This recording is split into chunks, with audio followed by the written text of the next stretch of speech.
Bismillahirrahmanirrahim. Assalamualaikum warahmatullahi wabarakatuh.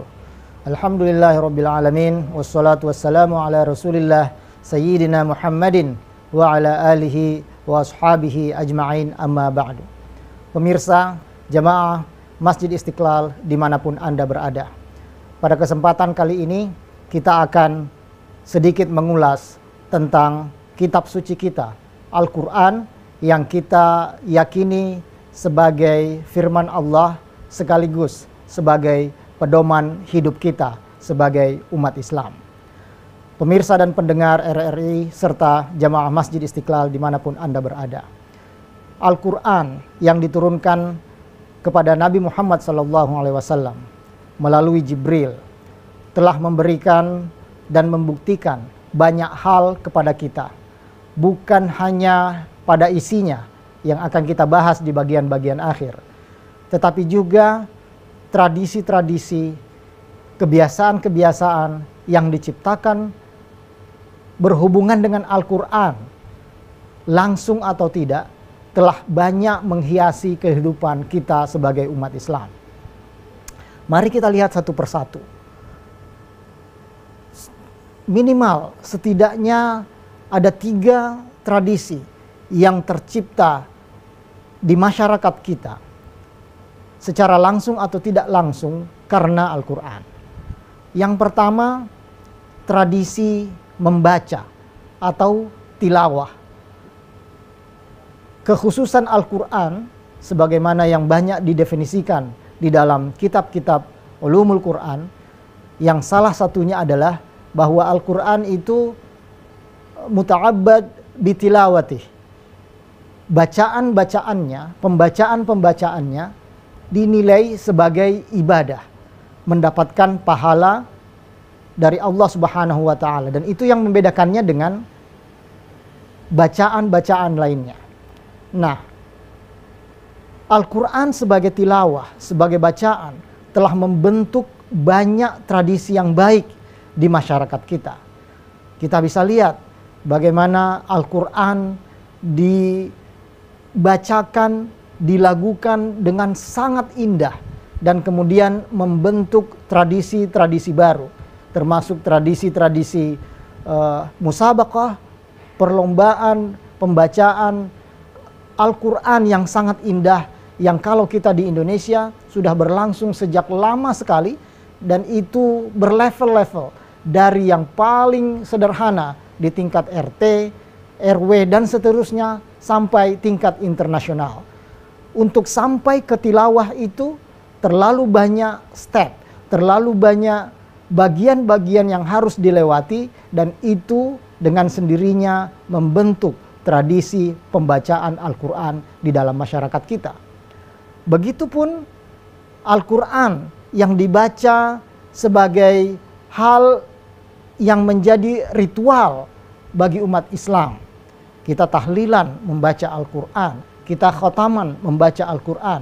Mengkhatamkan Al-Quran juga telah menghasilkan banyak tradisi di masyarakat kita. Bukan hanya kita duduk bersama mengkhatamkan Al-Quran secara berjamaah ataupun pribadi-pribadi yang banyak kita lakukan di bulan Ramadan ini, tetapi juga bisa kita lihat dengan kelihayan kreativitas ulama-ulama kita yang membentuk tradisi-tradisi pembacaan Al-Quran yang sangat baik.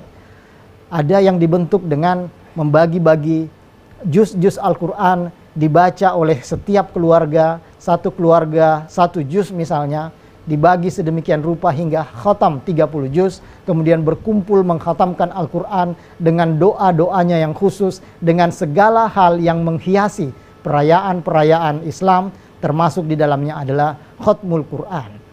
Kita bisa lihat dari pembacaan Al-Quran ini timbul atau muncul banyaknya taman-taman pengajian Al-Quran untuk anak-anak kita. Di mana saja kita akan temukan, di mana ada umat Islam hidup, maka di situ ada semacam pusat pembelajaran pembacaan Al-Quran.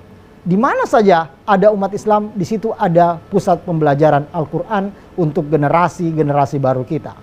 Itu yang pertama, pembacaan Al-Quran.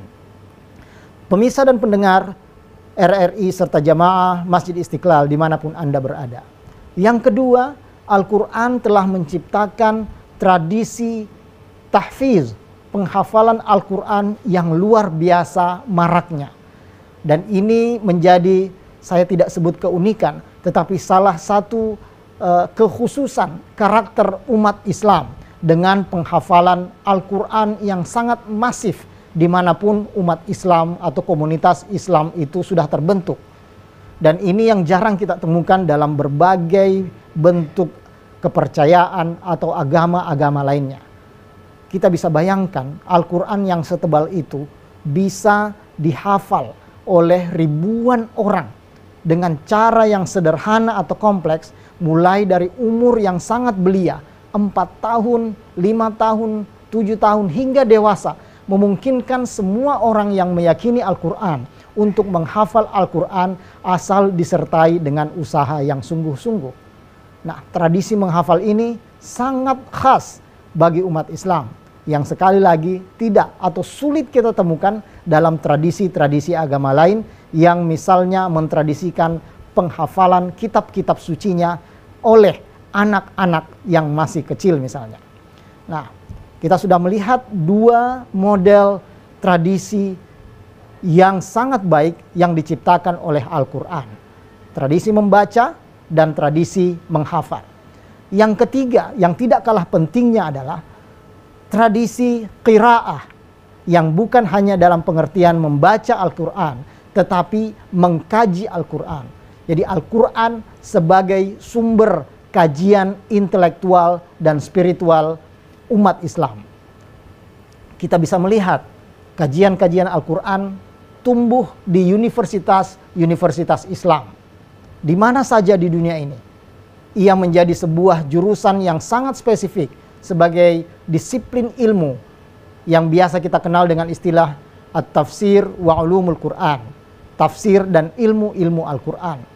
Yang menariknya tidak hanya didalami oleh umat Islam, tetapi juga menjadi sisi yang sangat menarik bagi non-muslim yang menjadikan Al-Quran sebagai bahan penelitiannya, sebagai materi penelitiannya. Kita bisa lihat dari dulu hingga kini, kita melihat terlalu banyak akademisi-akademisi yang menjadikan Al-Quran sebagai concern studinya. Sudah banyak buku yang ditulis oleh mereka, dan mungkin sulit kita bayangkan sebagai manusia biasa ada orang yang tidak mengimani Al-Quran tetapi menghabiskan waktunya, menghabiskan umurnya untuk mempelajari dan mengkaji Al-Quran yang mereka tidak imani, yang mereka tidak yakini kebenarannya, tetapi selalu menjadi teman buat mereka di dalam semua studi, penelitian dan kajian-kajiannya. Untuk mendukung kajian itu misalnya, mereka juga harus menguasai bahasa Arab. Sesuatu yang sulit kita bayangkan sekali lagi. Menguasai bahasa Arab untuk mengantar mereka mempelajari dan mencari makna-makna di dalam Al-Quran. Ini adalah 3 tradisi yang telah diciptakan oleh Al-Quran. Tradisi membaca, tradisi menghafal, dan tradisi pengkajian Al-Quran. Ketiga tradisi ini tentu tidak akan hidup dengan sendirinya tanpa didukung oleh Al-Quran itu sendiri. Dengan segala kelebihannya, dengan segala kemukjizatan yang menempel pada Al-Quran. Ramadan itu menjadi mulia karena Al-Quran turun di dalamnya. Kertas putih yang sebelumnya tidak berarti apa-apa, kemudian menjadi mulia atau dimuliakan karena kita mencetak Al-Quran di atasnya, atau kita menulis Al-Quran di atasnya, dan karenanya kita tidak ingin melihat lembaran-lembaran yang tertulis Al-Quran di atasnya berserakan di atas lantai misalnya. Dia menjadi mulia karena ada tulisan Al-Quran di atasnya. Terlalu banyak contoh untuk kita ungkap bagaimana Al-Quran menjadikan seseorang, menjadikan sebuah benda mulia karena Al-Quran itu sendiri. Mari kita lihat kemudian bagaimana Al-Quran menunjukkan dirinya sebagai pedoman bagi kita umat Islam khususnya dan bagi umat manusia secara umum. Ia tidak hanya punya idealisme untuk melangitkan manusia kembali ke Allah Subhanahu wa taala, tetapi pada saat yang sama Al-Quran juga sangat membumi, menyentuh langsung akar kehidupan umat manusia. Mari kita lihat beberapa contohnya di dalam Al-Quran. Di dalam Al-Quran Allah jelaskan tentang anjuran mengajak orang-orang pada kebenaran. Di situ dikatakan bahwa ada sekelompok manusia yang ditugaskan untuk mengajak kepada kebaikan yang dalam Al-Quran disebut dengan al-khair. Ada juga yang disebut dengan al-ma'ruf yang juga berarti kebaikan. Jadi misalnya amar ma'ruf dan nahi munkar. Ada kuntum khaira ummatin ukhrijat linnasi ta'muruna bil ma'ruf wa tanhauna 'anil munkar dan sebagainya. Di ayat yang lain disebutkan bahwa umat Islam diminta atau sebagian umat Islam diminta untuk mengajak pada kebaikan yang dalam bahasa Al-Quran disebut dengan al-khair. Tetapi pada saat yang sama dengan jenis kalimat yang berbeda, Allah menganjurkan pada kita, bahkan mewajibkan pada kita untuk mengajak manusia pada kebaikan yang disebut dengan al-ma'ruf. Nah, ini salah satu keistimewaan Al-Quran, menggunakan diksi, menggunakan kata-kata yang secara zahir bermakna sama, tetapi memiliki penekanan yang berbeda. Kata al-khair misalnya dijelaskan oleh banyak mufassir, oleh banyak ulama. Bahkan kita bisa lihat sendiri dalam kamus-kamus bahwa al-khair adalah kebaikan yang bersifat universal. Misalnya bahwa berbakti pada orang tua itu adalah wajib. Berbakti pada orang tua, ayah, ibu itu wajib. Tetapi bagaimana cara kita berbakti pada orang tua, entah itu di Jawa, di Sulawesi, di Kalimantan, di Sumatera, bahkan di Irian sana. Semuanya memiliki cara-cara yang spesifik untuk berbakti pada orang tua yang mungkin berbeda satu sama lainnya. Nah, teknis berbakti pada orang tua itu yang disebut dengan al-ma'ruf. Berbakti pada orang tuanya atau anjuran perintah berbakti pada orang tua disebut dengan al-khair. Nah, di situ Allah bedakan antara al-khair dan al-ma'ruf.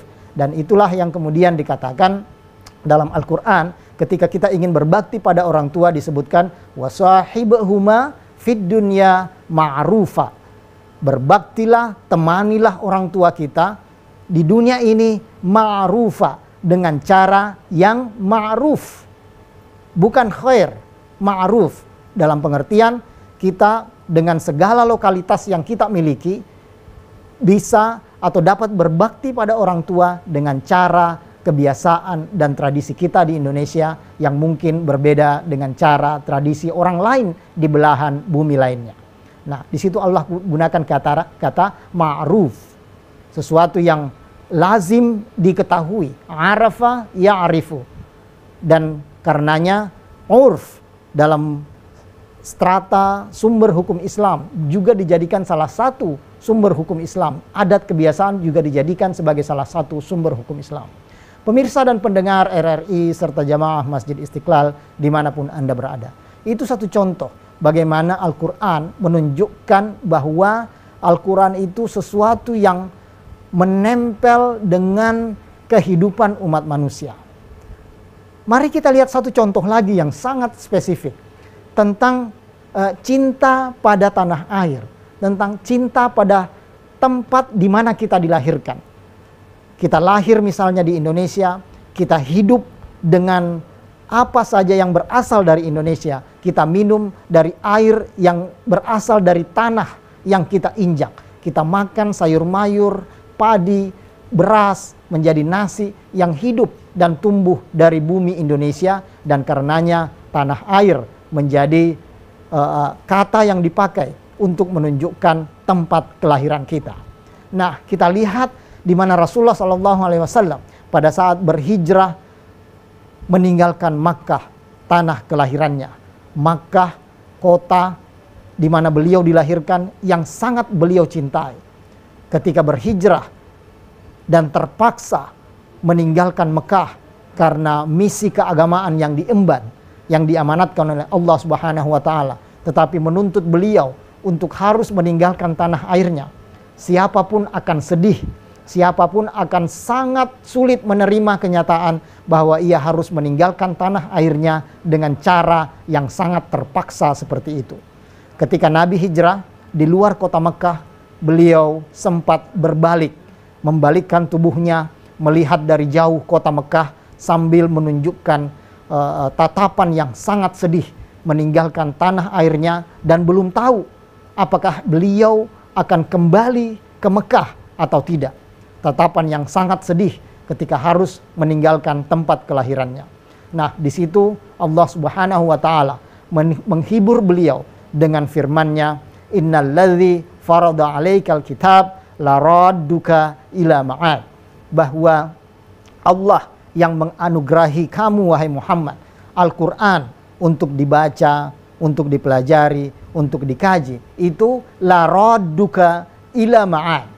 Pasti akan mengembalikan dirimu wahai Muhammad ke tanah airmu, tempat kamu berasal, ma'ad. La radduka ila ma'ad. Dan ini janji Allah untuk mengembalikan Nabi Muhammad SAW ke tanah airnya, Makkah Al-Mukarramah. Dan itu yang terjadi pada Fathu Makkah, di mana dengan sukacita Rasulullah SAW kembali ke Mekah dengan cara yang sangat damai.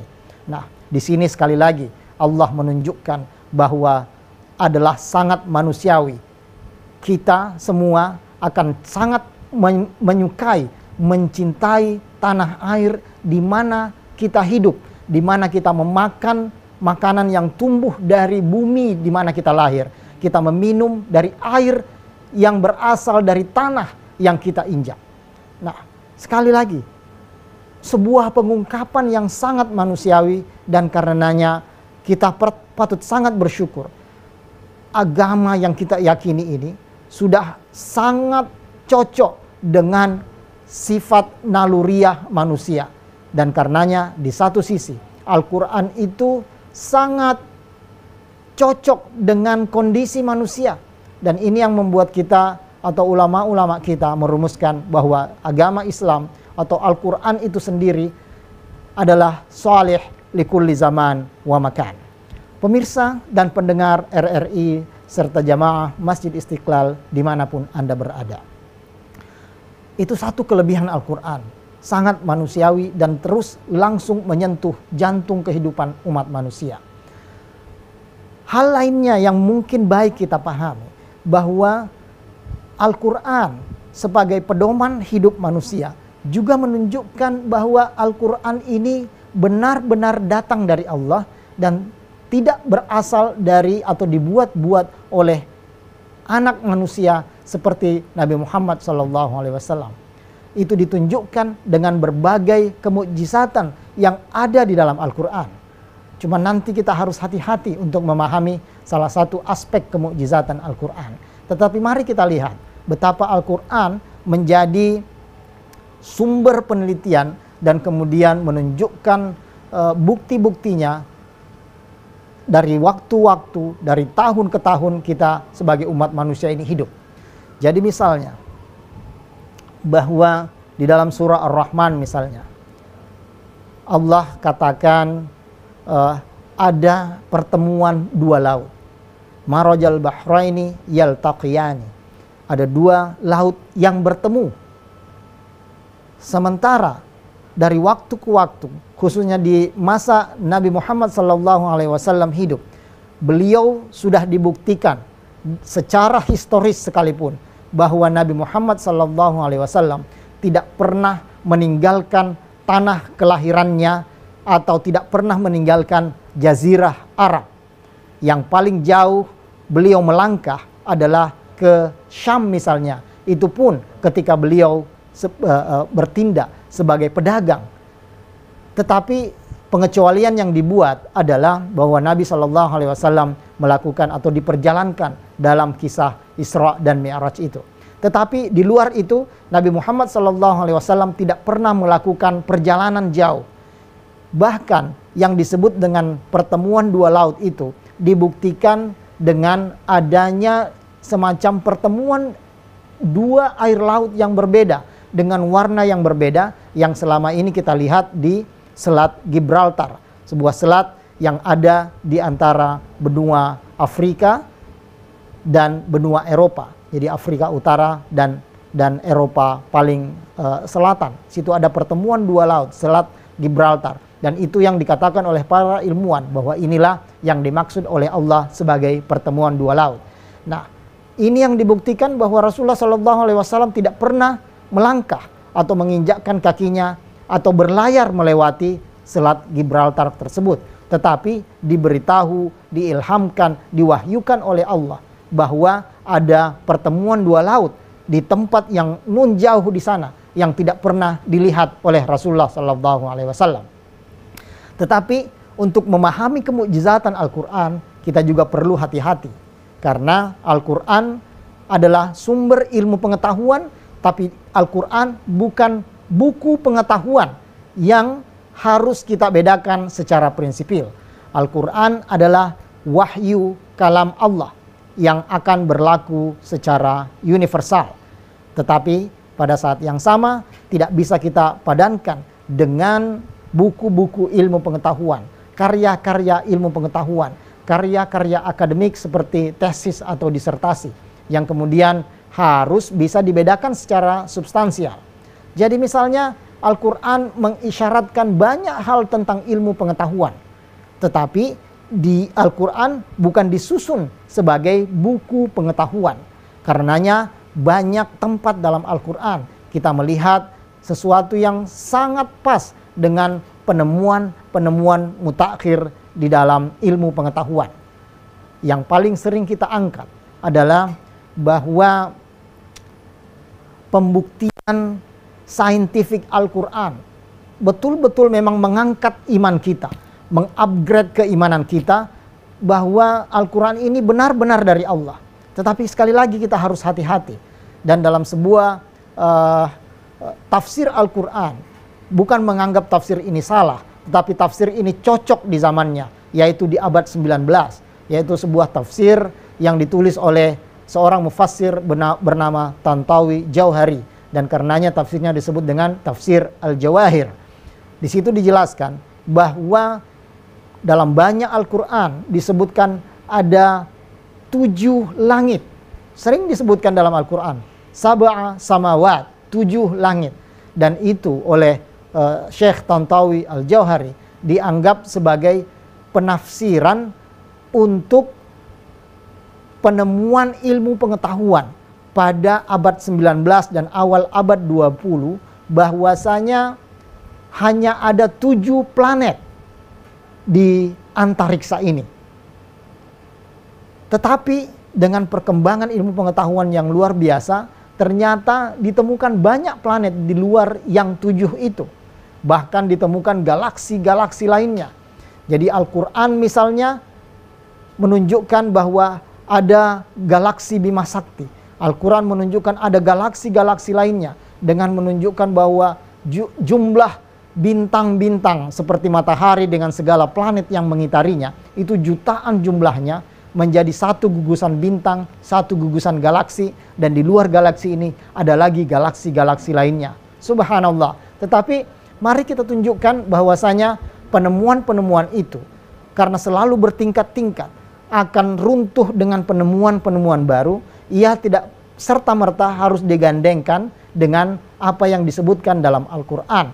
Maka penafsiran sab'a samawat misalnya tidak harus diartikan sebagai angka 7 di atas angka 6, di bawah angka 8, bahwa jumlah planet atau langit itu ada 7, tetapi bahwa 7 adalah angka yang dipahami oleh masyarakat Arab sebagai jumlah yang banyak, jumlah yang tidak tertentu, dan karenanya itu mungkin sebagai sebuah pemahaman penafsiran yang lebih tepat bahwasanya langit ini tak berbilang, Tidak hanya 7, tapi tak berbilang. Dan itu insya Allah akan sesuai dengan penemuan-penemuan berikutnya.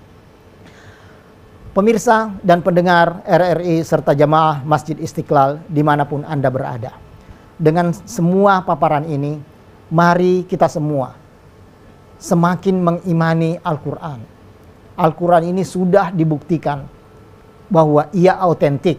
Sejak Nabi Muhammad SAW menerimanya, sampai yang kita baca hari ini itu tidak berbeda sama sekali. Dia otentik dan terjaga dan akan terus terjaga. Dan yang menjaganya bukan hanya Allah, tetapi yang juga menjaganya adalah kita manusia, kita umat Islam yang menghafalnya, yang selalu mengkajinya. Ribuan hafiz yang hidup pada saat ini dan akan terus bertambah hingga akhir masa nanti, akan terus menjaga kemurnian dan otentisitas Al-Quran. Mari kita jadikan Al-Quran ini, mari kita muliakan Al-Quran ini sebagai pedoman hidup kita dengan banyak cara yang mungkin kita lakukan. Yang hanya bisa membacanya, mari membacanya dengan cara dan apapun yang maksimal kita lakukan. Mari kita baca setiap saat di mana kita punya kesempatan, khususnya di bulan Ramadan yang pahalanya sangat berlipat ganda. Buat mereka yang mampu menghafalnya, mari kita muliakan Al-Quran, mari kita jadikan pedoman hidup kita dengan cara menghafalnya dan menunjukkan bahwa Al-Quran ini betul-betul mulia dan terjaga termasuk oleh mereka yang menghafalnya. Kita bisa menjaga dan memuliakan Al-Quran dengan cara mengkajinya terus-menerus, melahirkan karya-karya terbaru. Semakin produktif kita dengan karya-karya baru kita tentang Al-Quran. Al-Quran semakin kita baca, semakin kita kaji, akan menunjukkan dirinya sebagai sumber ilmu pengetahuan yang tak terbatas. Ada banyak pesan dari guru-guru kita, kiai-kiai kita, ulama-ulama kita, bahwa mari kita bersahabat dengan Al-Quran. Ketika kita bersahabat dengan Al-Quran, maka Al-Quran itu sendiri yang akan menyampaikan rahasia-rahasianya kepada orang yang dicintainya. Pas atau persis seperti antara dua sahabat yang akan rela, yang akan redho, dan yang akan mau menyampaikan curhatan-curhatannya, menyampaikan rahasia-rahasianya kepada sahabatnya yang ia percayai. Nah, ketika kita menjadi sahabat Al-Quran, dipercaya oleh Al-Quran untuk menjadi temannya, untuk menjadi karibnya, untuk menjadi sahabatnya, maka kita akan terus mendapatkan rahasia-rahasia baru yang dimiliki oleh Al-Quran. Semakin kita baca, semakin kita khusyuk membaca Al-Quran. Semakin kita kaji, semakin banyak ilmu pengetahuan yang kita dapat. Dan itu akan memuaskan keinginan spiritual kita dan keinginan atau tuntutan intelektualitas kita yang bisa dipenuhi oleh Al-Quran. Mari kita jadikan Al-Quran sebagai pedoman hidup kita, sebagai sumber ilmu pengetahuan yang dapat mengantarkan kita pada jalan yang benar. Demikian, semoga bermanfaat pada kita semua. Mohon maaf atas segala kekurangan. Wallahul muwaffiq ila aqwamit thoriq. Tsumma assalamu alaikum warahmatullahi wabarakatuh.